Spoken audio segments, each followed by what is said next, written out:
Alrighty, we are back in the podcasting booth with the Life with Nick podcast.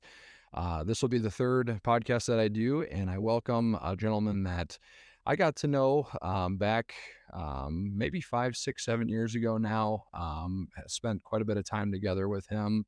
And then he recently moved down to Kansas City while I stayed here in Marion. But we're going to get into a little bit of bodybuilding talk. We're going to get into a little bit of spirituality talk and kind of everything in between. So without further ado, I would like to introduce a doctoral student at Midwestern Seminary Spurgeon College in Kansas City, Missouri, Mr. Jaron Button. Jaron, how we doing, man?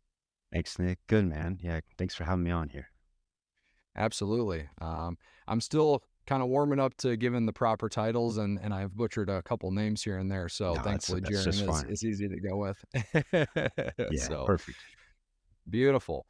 So just to give the listeners a point of reference, so we had met up in Manchester where I grew up, and it was just kind of organically through friends. And I think where we really kind of hit it off right away was just in the gym, not necessarily that we were gym bros, so to speak, but just a good place to meet good people. And from there, I feel like we had a good base, and then we kind of developed our relationship, just to become good friends. And then obviously there was some spiritual time that we spent a little bit together on that journey, and we'll get into that a little bit. But if you wouldn't mind, I think a good place to kick things off is if you could just kind of talk a little bit on your move to Kansas City with your wife, Tiffany, and then just kind of what you've been up to, let's say the last year or two.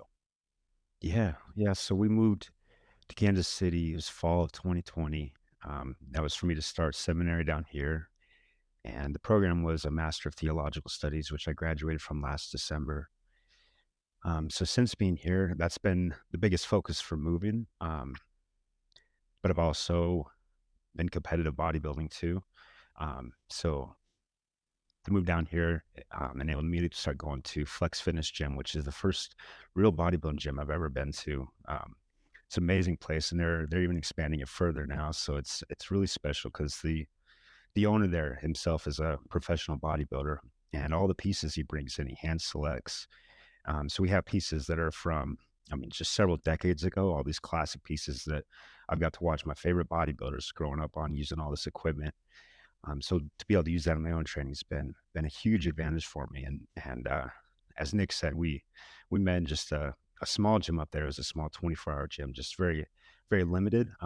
Definitely can make the most of very little there, but to have all these resources now, it's been huge for my training. So with that, I did do a competition last April, bodybuilding competition. I'm sure Nick will want to get into that a little bit more. And then moving into this fall now, just starting into doctoral studies. I'm currently doing research languages and just with the hopes of moving into a PhD program in systematic theology. So, Beautiful, beautiful. yeah. Thank you for touching on some of that stuff, man. Um, and what's been really cool about our journey together, I would say, is that there's been enough time to where we have seen each other go through a couple of different career transitions. Because when I have first met you to where you are Yeah. now, there's been, I would say, a huge shift in that, and it's been cool to see from afar how well you've committed to it. Because that was one thing we talked about at one point, is just not sure maybe what the vessel was to commit all that time and energy. You had all the success formulas down, and I think in the weight room you're able to exercise that in a way that's pretty straightforward, right? You have a very, what you eat, what you lift, how you track all that, it's all direct proportionate to the results you get, and we'll get into that a little bit. But I just wanted to say it's been great to just see how well that you've been able to follow up and follow through with that journey to almost be knocking on the door of a PhD, man. That's awesome. Yeah. Appreciate it, man. Yeah. Very good. So we're going to dive right into the bodybuilding journey. Okay. And I want to start in a place of just kind of general, maybe interest or mindset. And my first question is, what specifically drew you into bodybuilding to begin with? And then from there, I'm sure I'll have a couple more, but I always feel like that's a good place to start because I'm Yeah. always curious on how people are motivated by that stuff. Yeah. So initially, it might have even started kind of before actual bodybuilding, just with the love for working out. My dad was a huge runner and still is his whole life. He's been a huge runner. And so as a kid, that was a very key way for me to be able to spend time with him was to go for runs. And we would pretty much every Saturday morning for a while, we'd go and do a 5K fun run.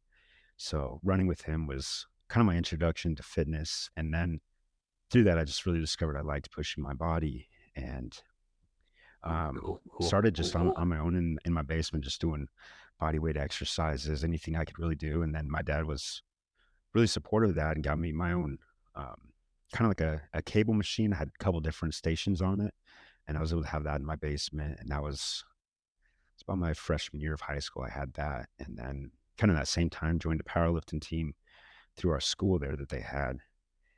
And then that really took off through my high school years.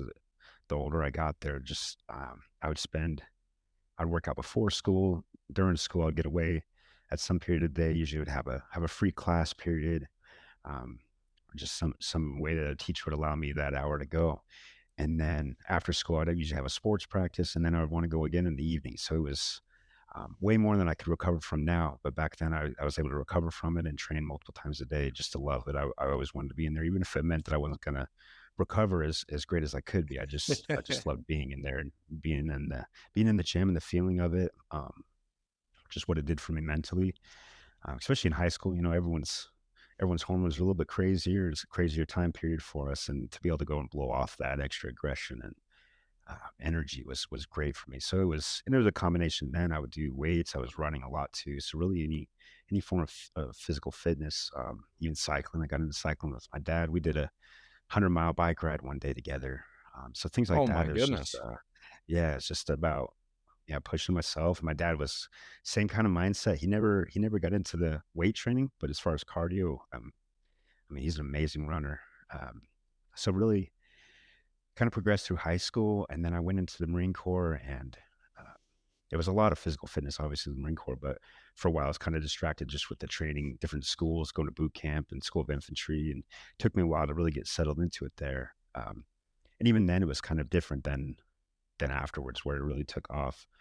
Um, but I stayed consistent, lifting all the way through the Marine Corps. I remember in boot camp, we had this equipment locker, and the drill instructors were able to get us just a couple dumbbells in there. We had the ammo cans, a pull-up bar, and so there would be a few of us just would take advantage after a long training day. We'd still want to get a workout in. So there's even times like that where you're exhausted, and but I loved it so much that it was going to happen that day regardless. So that's been Mhm. consistent, no matter what's been going on. It's always been I had to make time for that. It was just something that um, I looked forward to and enjoyed. I got to do is such a privilege to be able to go and work out, and to get to the point where your body it takes a while, especially say with running. Most people they experience it for a little bit and they just realize how painful it is. They don't understand why people would want to run. But I think it's if they would just stick with it a little bit longer, a few more months, and it starts to your body adapts to it and starts to get to the point where it's actually enjoyable. And I think most people quit before they actually reach that point. So um, after the Marine Corps, was really more into like powerlifting, strongman training for a while. Got my deadlift up to it was around 620, 625. Um, Wow. bench 415, squat 600. So I had some pretty big numbers, which I can't come anywhere close to that now. My body's it doesn't Yeah. do that kind of That's a real young heavy man's like game. one rep. Yeah, it for sure is. And some guys are able to do it into older age, but yeah, I feel it. So my let's see, first bodybuilding competition was actually when I moved to Iowa. So just had that we mentioned that small 24-hour gym there. That's where I trained for my first one. And limited resources, but I sure made do with everything. And um, I got fourth at that competition. It was in Chicago. It was a big open division competition. Fourth was just right in the middle. So I placed. It was the top five get a placing.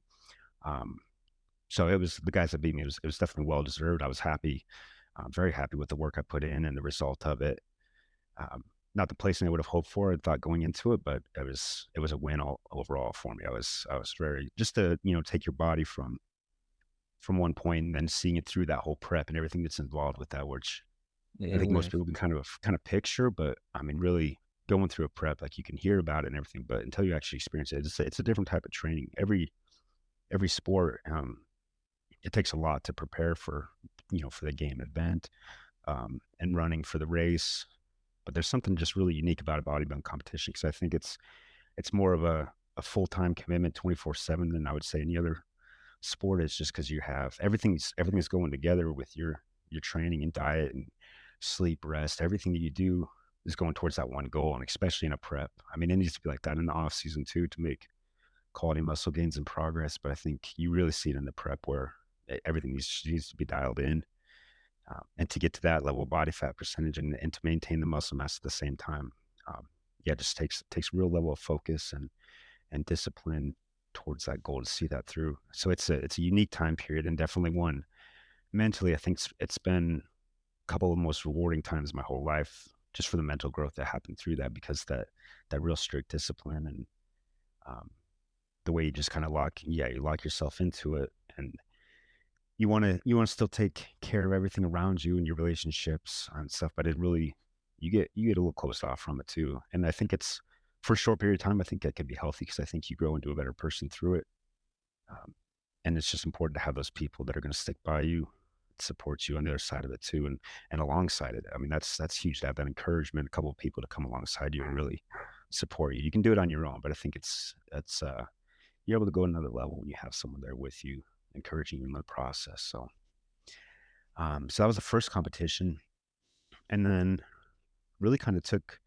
I was always, I mean, this whole time period I'm talking here, I've always been lifting, and so I took a break from competing, but I was still, still in the gym.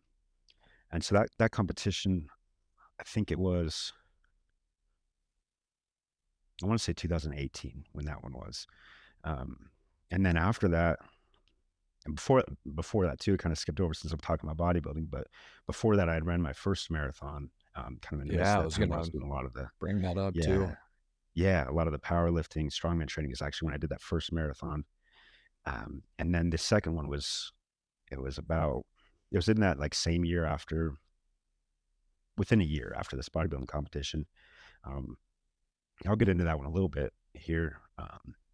One of my, Yeah, we'll not to you want to cut you circle off back? on that, Jaron, but we'll circle back on that specific Yeah, competition that you recently did because there's a couple things that I want to kind of unpack a little bit with that. But thank you for laying great groundwork on just your yeah, background, what got you yeah, into it, and it's all just really good stuff.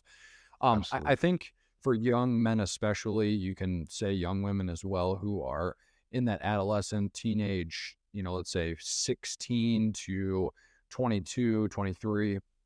Your natural energy is going to carry you through most of that working out, which is obviously a great place to display some of that energy. So I love that Yeah, you were that invested and needed a place to burn it off.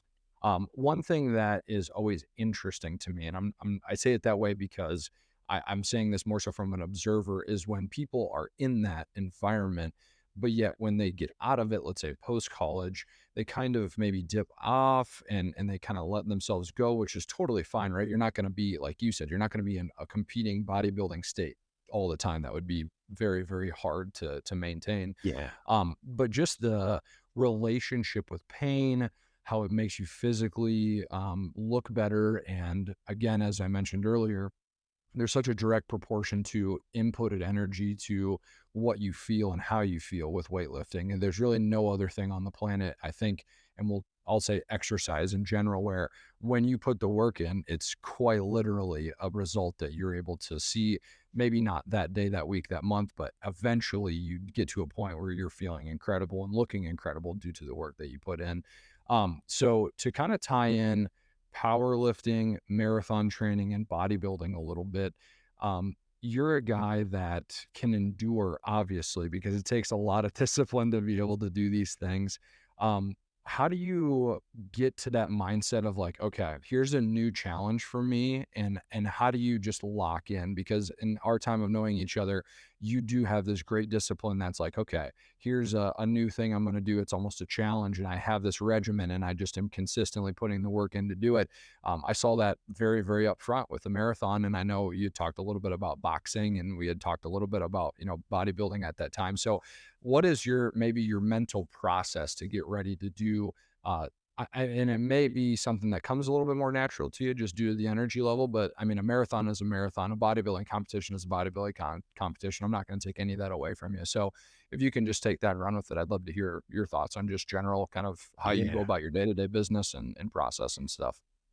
Yeah. You mentioned kind of after sports, after high school and college, if you play sports, there's kind of a drop off there. And I think that drop off, I would say the primary reason for that is that you lose the goal, you lose the purpose and what you're training for. So I think even if someone like myself that I just enjoy working out. I love that. But if I don't have a goal that I'm working towards, something specific that I have, then it's really none of my workouts they're never as effective as when I have a goal. So I think I mean, whether it's setting like a even for someone like as simple as a vacation, maybe you want to lose 10 pounds for that or something, just having something at the end of a few months, a few months out where you want to make this improvement or you want to hit this fitness goal. You want to do a race, you do a competition, maybe do a photo shoot, um, anything. If you have that goal, I think it's so much easier to have that discipline and that drive towards it because you have something you're actually working towards. And then it makes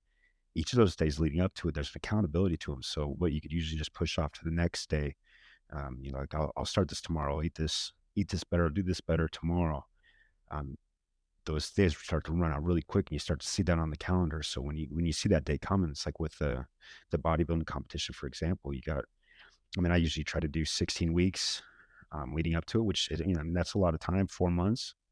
Um, but when you're doing it right and not like taking shortcuts into it, you need each of those days. It's a reason that even at the pro level, guys that have been doing it their whole lives, that they'll still take that amount of time because to do it properly, it takes that much time. And I think people get discouraged too when you mentioned like if you stick with it long enough, you're gonna see the results. Maybe not today, but they'll come. And I think people get discouraged before that point, actually, before you start to see that change. And once that change starts to come, I feel like it really builds on itself, kind of like a snowball effect. Like you start to see progress and it starts to come quicker. And I think, yeah, so it's just I think having the goal there and then making each day accountable. And then the longer it's like when I mentioned with running earlier, if you stick with it for a few months, it's gonna be painful that whole time and not pain in a good way. It's probably gonna hurt your joints and you're gonna get shin splints. It's not a fun hurt at that point. But when you keep sticking with it, then you're gonna start to feel like, man, it's getting a little easier. I'm getting stronger. Like I feel everything starting to fire, all these leg muscles working together that weren't before. And um, that's what I think most people they just feel like the pain and the bad way of it, and they don't actually stick to it long enough to really experience the real benefits and the Mm. because you know that these people that just love running, like there has to be something. There's like they don't love it if it feels like this. So you know that they're experiencing something you're not, and I think that's just because they stuck through it longer than most people are willing to, and they're experiencing the benefit. Then they're enjoying that pain. They're in the pain where it's like, yeah, it hurts. You're still breathing heavy and everything, but they've gotten comfortable with it, and it's a pain that's actually leading to more progress. And um, so, yeah, just having the goal and then being disciplined enough to stick to it long enough that you're actually going to see some transformation, some benefit from it. Because once you start to experience the positive results too, then that's just a positive feedback loop, and you're going to be more encouraged to get up the next day and keep going. It's like with a bodybuilding competition, you get like close to that last month, and you start to actually like you really start to get that body fat level low, and it's like that's when you're most tired in the whole prep. You're starting to feel it, but then that last month is almost like you have more energy than you did previously because you're really seeing those results start to take place.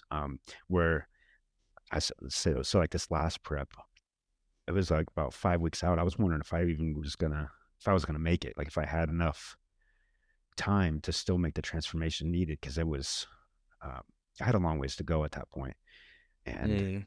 but then I started getting like another week into it and I started to really see those results. It was like kind of a point there where I was like, I might need to pick another show that's further down the road or something. I might not make this one. I was really concerned about it, but then it's like, you stick with it another week there, and that's when I was like, all right, I absolutely can do this.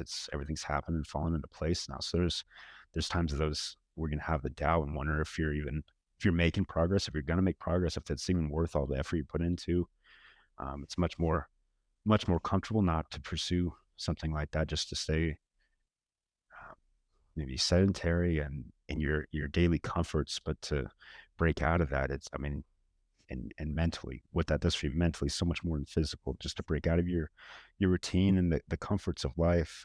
Those are a blessing, and it's great to be able to enjoy those things. But they're so much more enjoyable when you go and push yourself physically. I think everything's more enjoyable at that point.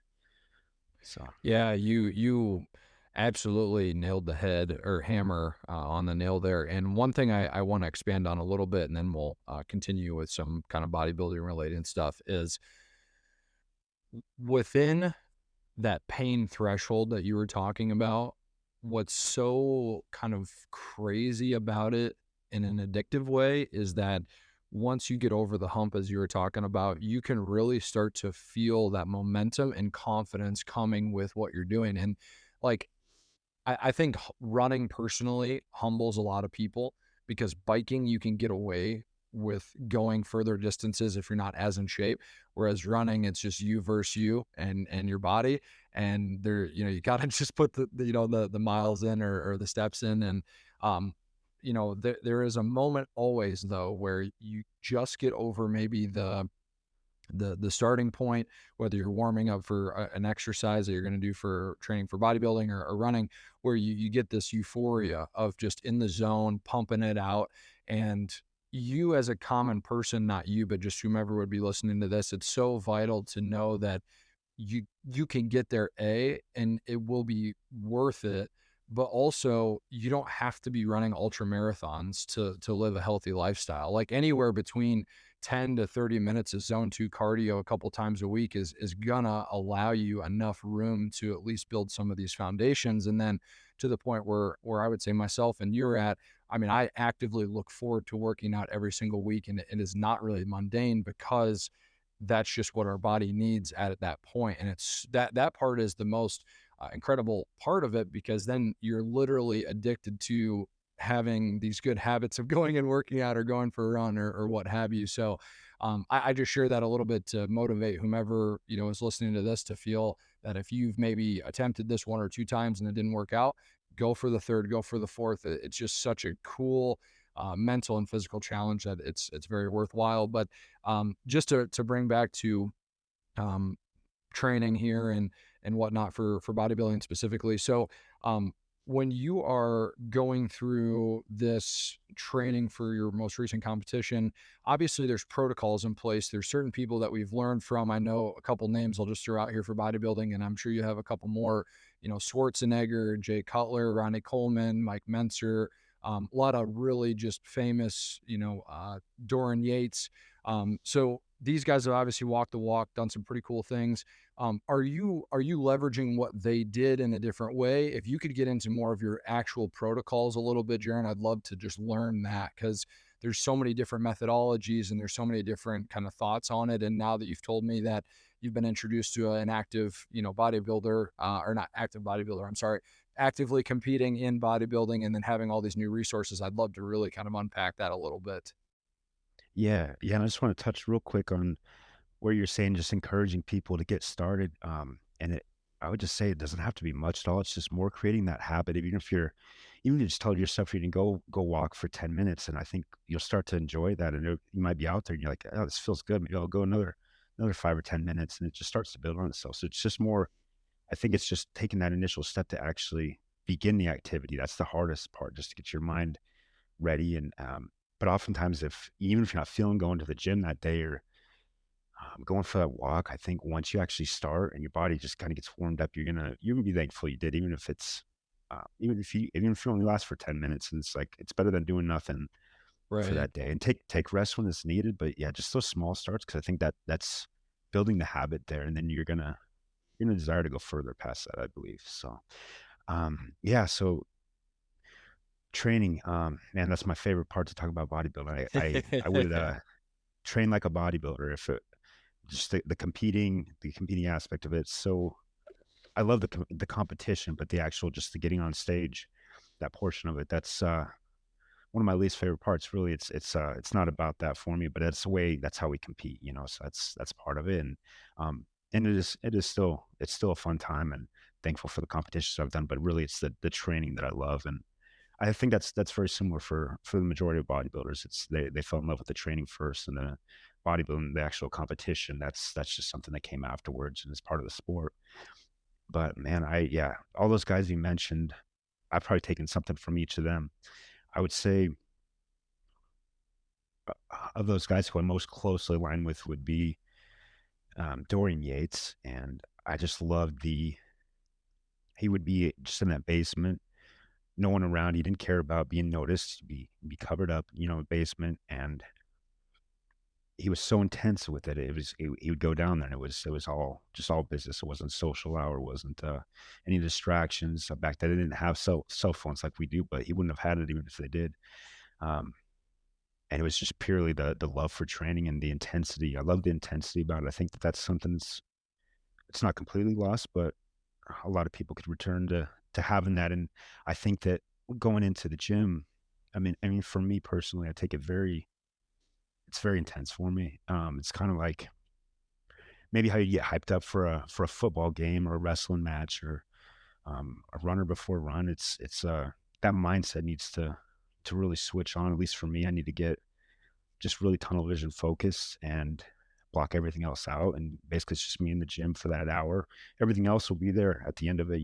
I think that's a time for you to disconnect from the world and really just focus the task at hand. And um, I mean, I don't know necessarily what it was like, but I feel like somewhat of a mindset of what a gladiator would have been like in the arena, just a real pure intensity to it. And Oh, yeah, absolutely. Like, just a switch that you learn to flip on where you can release some of that natural energy for yeah, those that have it, but also, you can truly get lost and lose track of time in a way that is, truly addictive. I honestly believe that, when you're in there's certain places where once a warm up is maybe complete and the next 20 minutes is just gonna be, let's say 1 to 2 exercises or 3 to 4, however you're training. And it is, I mean, there's just nothing like great music and you're just completely just in your breath, in your exercise. And yeah, sorry to steal the thunder absolutely. from you a little bit, but I No, just, I yeah, wanted to really drive home on that's that. that's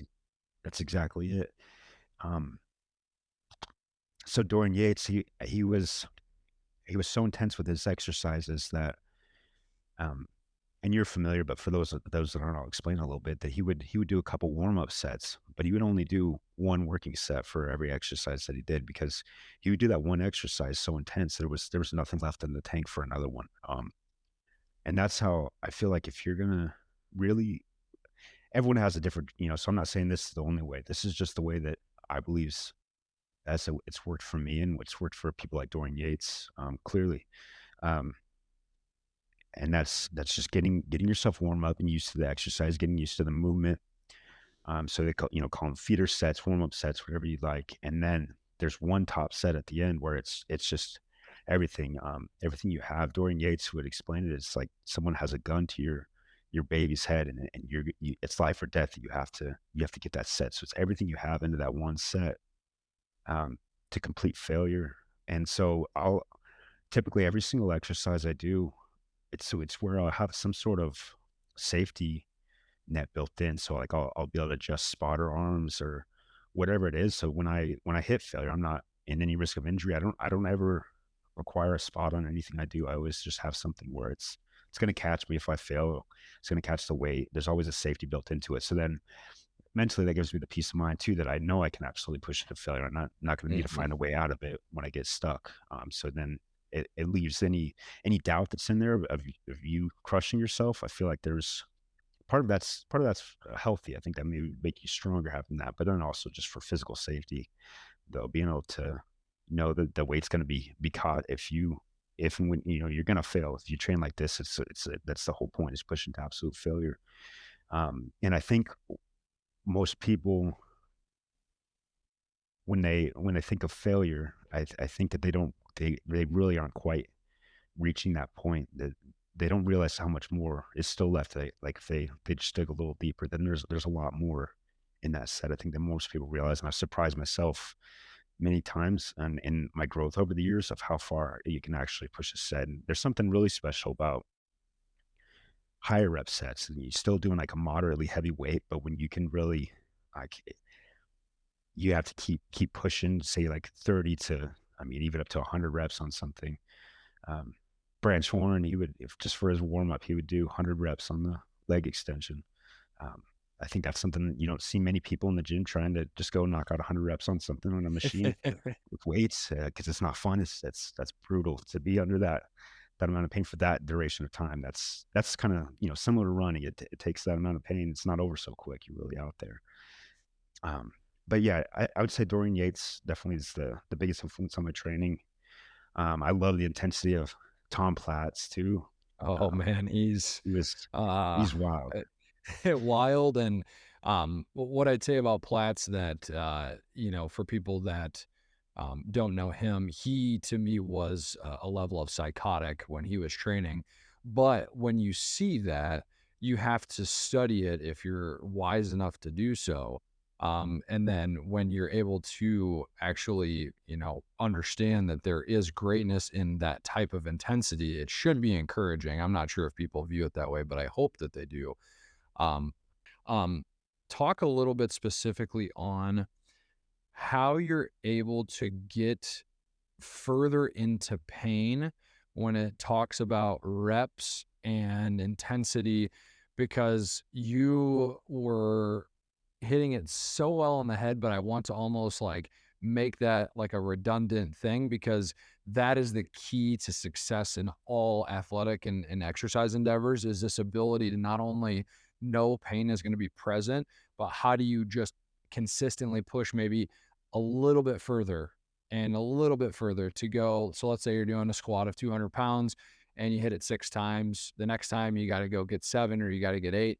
How do you kind of mentally kind of get yourself to do that? So you can kind of grab that and run with it as you will. But I would just really want to bring up that getting to failure point and pushing more to what the human mind is capable of doing. Big reason, and maybe this is relatable to a lot of people early on, is when I was doing an exercise, maybe I was just kind of going through it in a hurry almost to do the set, but then to be like get into the pain and out as soon as possible, not to really stay there, not really be in the moment, but to do the exercise and then to be done with it. So it's like you've completed it, you've accomplished it, not necessarily to enjoy it in that process. So maybe it's even now it's a big thing of taking pictures between sets or texting, or maybe it's just look in the mirror talking to someone. So maybe you're in such a hurry to get through the set to just get to something that's of no value afterwards, instead of what's really important is just to be, I think for me was to find just to be in the moment in that set and not have anywhere else to be afterwards. It's just you in that set,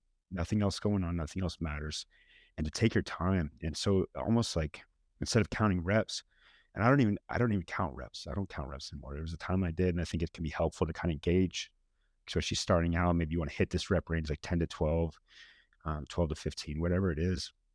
But once you kind of gauge what that weight is and where you need to be at, I think um, for me personally, counting reps is just distracting. It takes my mind off the muscle that I'm working. Maybe there's a point where you say you're doing a set, a lot of reps. Maybe you count like you got 5 more in you. Maybe you count 5, and then you maybe surprise yourself. You get 5 more again. That's how Tom Platz would always put it.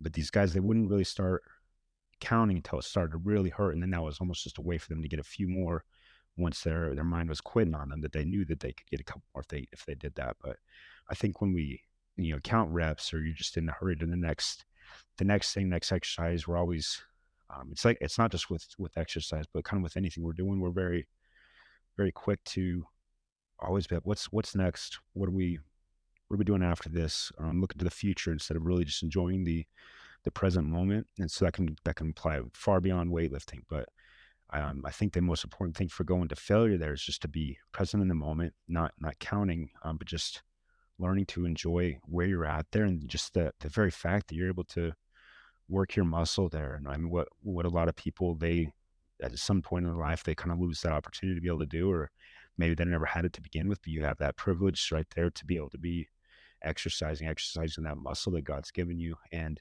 to be able to be present in the moment there and focused on that muscle so much to where you're not going to quit until like your muscle is just completely dead. There's nothing left in it. You're going to squeeze every last ounce out of the exercise. And so when that's your goal going into it, knowing that you're gonna be locked in there until the job's done, that there's no way out of you're gonna hit 8 reps and you're gonna be done. I mean, man, what if you had twice that, if you would just keep going, press in a little bit more, and you weren't so worried about counting to 8, but you just kept pressing on past that. So I think just to simplify that, just to be present in the set, to begin to enjoy the burn that it's going to cause, and just expect it. You know it's going to be there. So when you just come to expect it and start to actually enjoy it and know that what that burn's creating is something so much more valuable than just that present discomfort. I think, like, I mean, for me, and I think many people, it's just like with the running illustration, how I was explaining, the longer you do it, the more you enjoy it. Um, for me and many people, I think that you start to just like that's what you look forward to, that burn in the set. So it's not, and it's I think when you actually take a set there and you go to complete failure, um, and you experience what that is afterwards, and that level of accomplishment, just you're counting your sets of 10. It's not gonna cut it anymore because you experience what that level of accomplishment is when you take it to complete failure. So anything else, once you go there, I just don't think it doesn't quite measure up to that feeling of accomplishment. And maybe that's where that reward of you keep coming back to it, and then the more you do it, the more you expect that pain. You're present in it and learn to really just love it. Then I think, I mean, that's that. Yeah, you start to enjoy it. Um, that's where really the growth starts to happen. Um, so yeah, just move past counting the reps. It has a helpful place in the start, but to really go to failure, I don't think you need it because you're going to go to failure and your muscle's gonna fail regardless of what number you hit. Yeah, to piggyback off that a little bit, and for the people listening, just to address the elephant in the room. So I'm gonna have the rest of the podcast with my my visual off. We're having a little bit of an internet connection issue, but the audio seems to be clean. Just to do a quick check, you can still hear me, right, Jaron? Yeah, Okay, perfect. So we'll just kind of head this route here, but yeah, um, so you really personally talked about some magic there. I think that there is a place. I think there's a place for being able to have a point of reference on the initial stage of people just getting into it, of knowing what 8 reps is, knowing 10 reps weight wise. But eventually, when you get into the actual training as you're sophisticated or intermediate or advanced, you're absolutely right. It is a cop out in some sense to, if you have 8 and you hit 8, your mind will automatically go, okay, we're good. We're good. We don't need to go any further.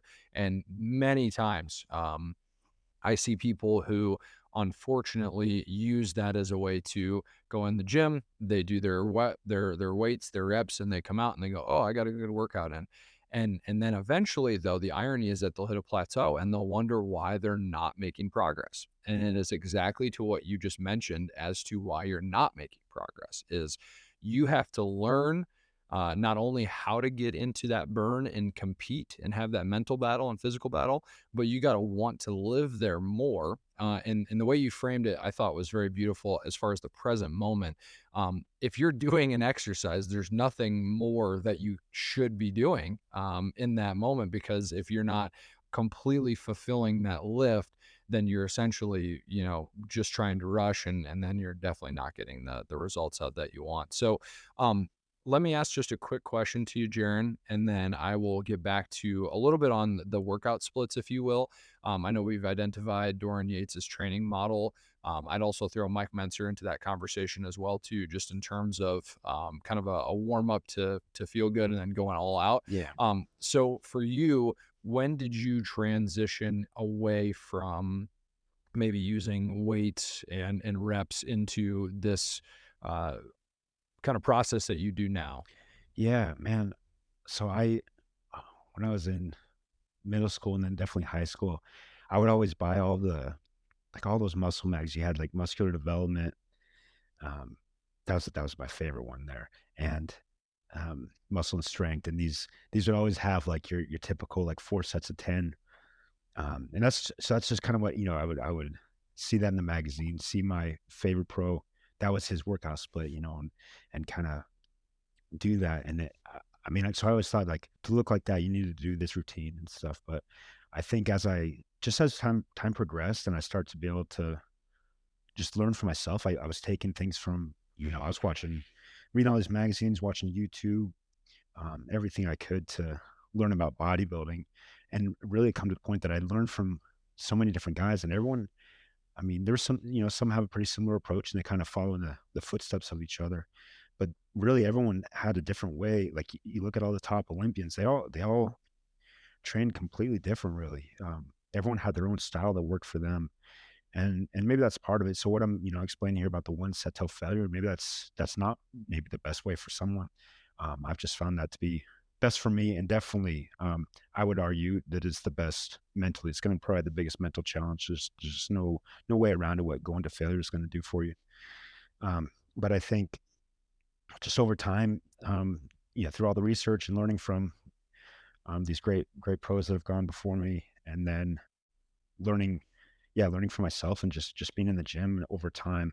But I think for anyone, just there's so many valuable resources out there, and especially now, like way more than when I started. You can find so much information on just creating a workout split and um, sets and exercises. But um, I would just try a few things. Um, you'll find what works for you and what training style you actually, you really enjoy and you want to do. Because for me, if I was just do 3 sets of 10, I think that it wouldn't have that same effect to me personally as what my just one set to failure does.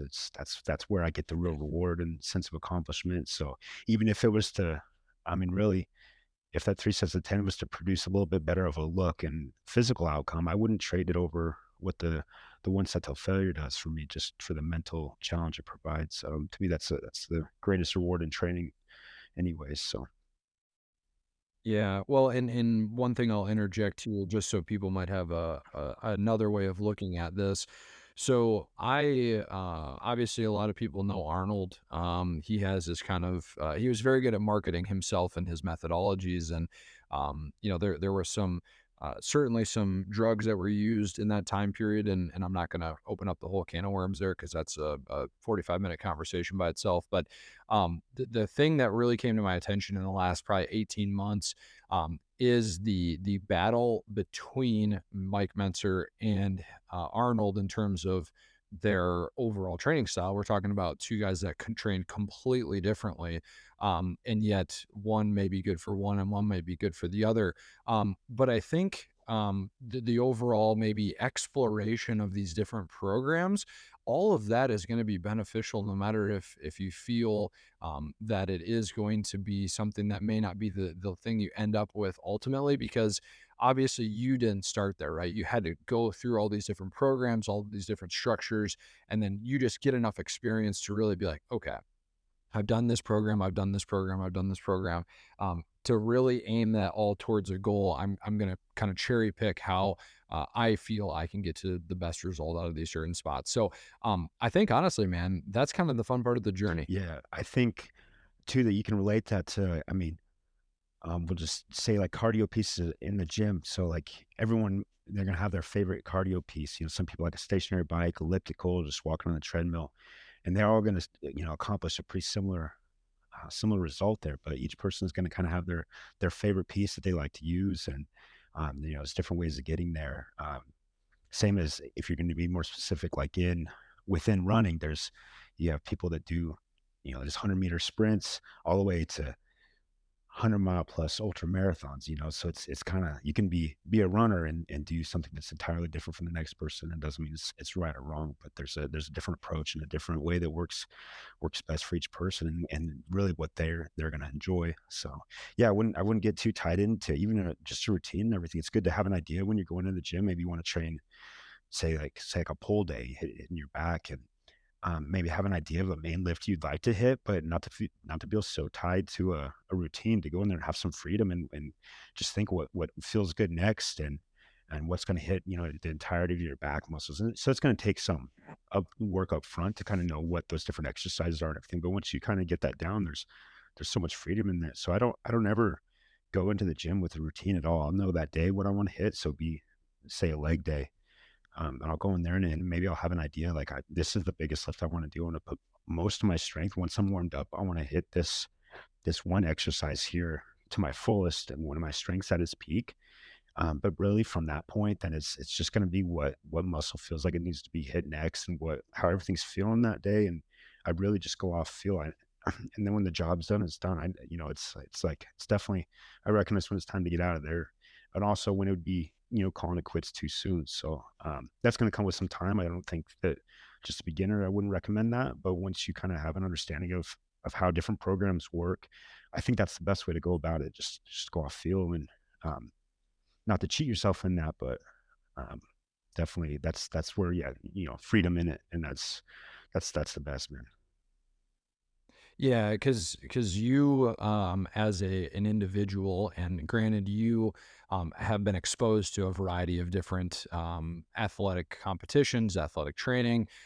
You've seen just a lot of different stuff, right? So you're now to the point where all of it appears to be quite targeted, and that is for a specific goal, as we talked very early in the podcast about. So, Jaron, if you wouldn't mind, do me a favor and lay out, maybe in some good detail, your current kind of workout split. Actually, let me rephrase that a little bit. When you were kind of building into this competition, if you could cover, your work schedule, your training schedule, kind of how it all comes together, that'd be something that I'd be curious about. Yeah. Yeah, so I have a really interesting work schedule. I work full time, but I work um well at the time, so it's full time and only 3 days a week. So it's Thursday, Friday, Saturday, and it was overnight shifts. So it was really hard to get my full proper rest and then go in and hit the weights with intensity. So really I would prioritize cardio on those days. And then my main lifting days I would do Sunday night, Monday night, Tuesday, Wednesday night. So I'd have 4 days of weight training there. And then I would like to split that up on the Sunday night just because I'm coming out of that work week there. And still the rest wasn't where it needed to be, that I would do lighter body parts. So I would do arms and calves and abs. Still get a great workout in those body parts needed to hit, and then move into the heavier stuff once I got a full night rest.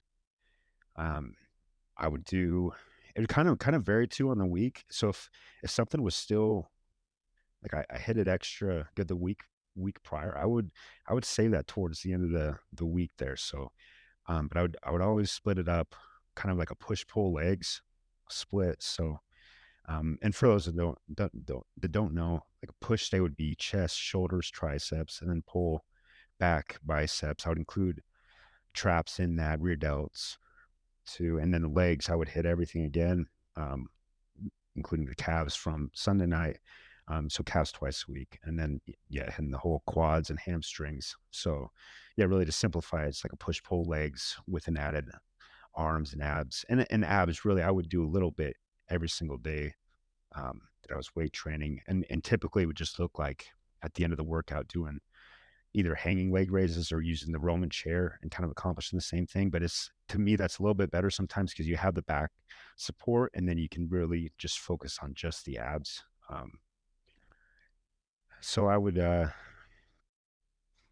then each of those after the weight training sessions, then I would do cardio on either incline treadmill, um, and if the legs were doing good, then I would like to do the stair stepper too. And then sometimes I'll do the rowing machine as well, but never more than 10 minutes. It was pretty minimal. I would get a lot out of it pretty quick. So main piece of equipment was the incline treadmill. For that, I would like to do anywhere from 3 to 4 miles an hour, and then I'd really just crank it all the way up to 15 on the incline. I think that's most people can do that, and I think that's a great way to get your cardio in to lose weight, and it saves the knees and everything. So I wasn't doing.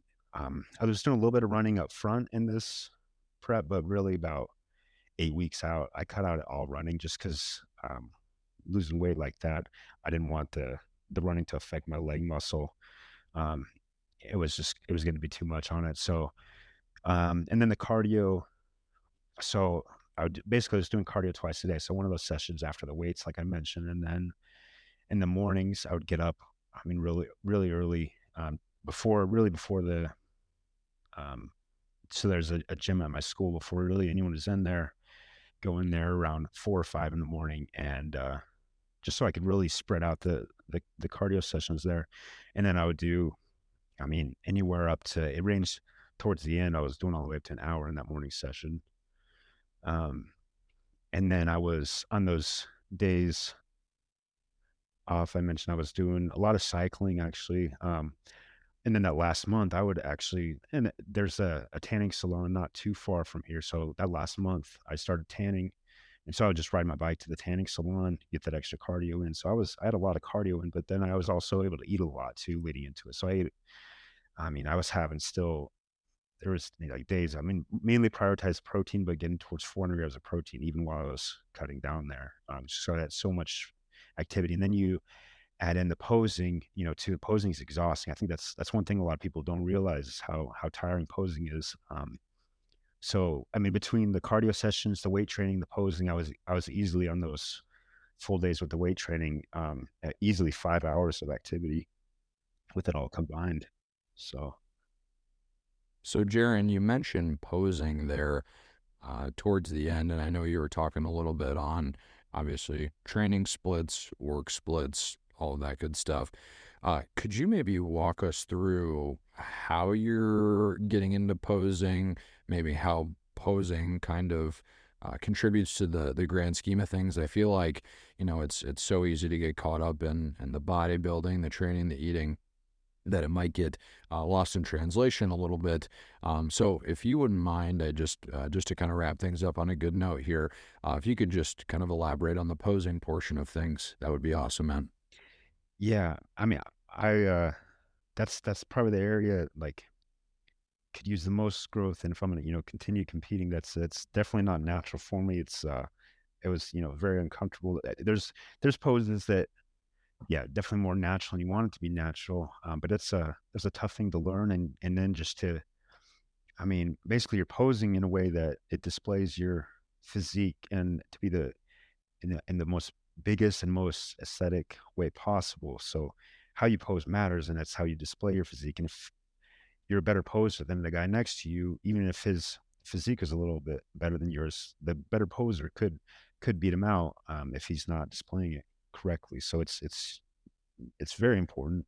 Um, what's cool about Flex Fitness down here is they actually have a whole room that's just dedicated towards posing. So it's like has the lighting and full mirrors and everything. So that was really really helpful in this time because I could really just spend time. I would do my workout, and which it's actually that's probably the hardest time to pose. Like everything's warm, but you're just physically exhausted to be able to carry on. So I would pose, and then I'd go do the cardio afterwards. So just get really drawn out there. But um, so the posing, I mean, man, yeah, it was tough, and not necessarily well, I mean, definitely holding the poses and everything, but the hardest part about it was coming up with the routine because I'm not a yeah, like you mentioned, I'm not a dancer. I don't really none of that really like applies to me at all. So it's very very interesting in trying to match your poses with music, and so it all flows together. That definitely my physique was much better than my posing routine. I think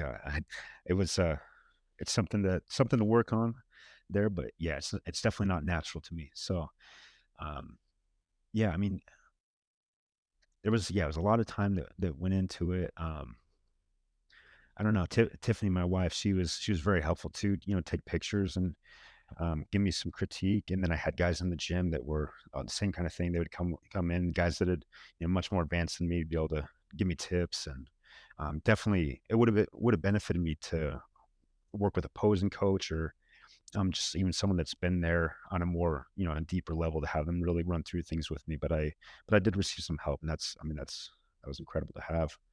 Um, but yeah, I would say posing, and even now, I don't do any posing now, and I think a lot of guys, they'll just wait until kinda, like, right leading into the show, basically, when prep starts because it's very hard, taxing on your body. Um, yeah, most people, I think they wouldn't really recognize how difficult it is, but yeah, it's exhausting. Um, Not my favorite part of my bodybuilding for sure. Even though that's, like, how you compete, right? It's kinda Well, it seems to be the kind of difference maker at the highest level, because all these guys are training hard, right? All these guys are knowing the formula. They're super massive. They're well sculpted, and when just kind of push comes to shove, it looks from the outside looking in like that truly is what separates, the 7, 8 time, 2 time, 3 time Mr. Olympias and Arnold Classic champs from the guys that do not win. And that's just it's just interesting to me because you're talking about the most competitive people at the highest level, and really what separates them is more this dance, this mobility routine of how well they're able to show off all the wonderfully carved pieces of their body and muscle that they've just spent, let's say 16 or months or 12 months of trying to obtain. it's amazing to watch some of the pros, their posing routines and what goes into them and the amount of time too. Like, you look at it and just think maybe they come up with that pretty quick, but it takes them hours too, and it's incredible when you watch someone at that level to be able to do some of these routines and, yeah, it's amazing. And you mentioned, like, art. I always think back, like, to the Greek statues, and those are I mean, that's, like, a huge inspiration looking at old statues like that. They really, prize muscularity, but yeah, just beautiful artwork, and yeah, a lot of posers now can and historically too in bodybuilding, it's just amazing how they've been able to display their physiques and, but it's difficult, and for some people it is like you're saying, very much a more natural thing, and some guys it's more awkward and not really their thing, but they still can learn and, be great at it as well, so.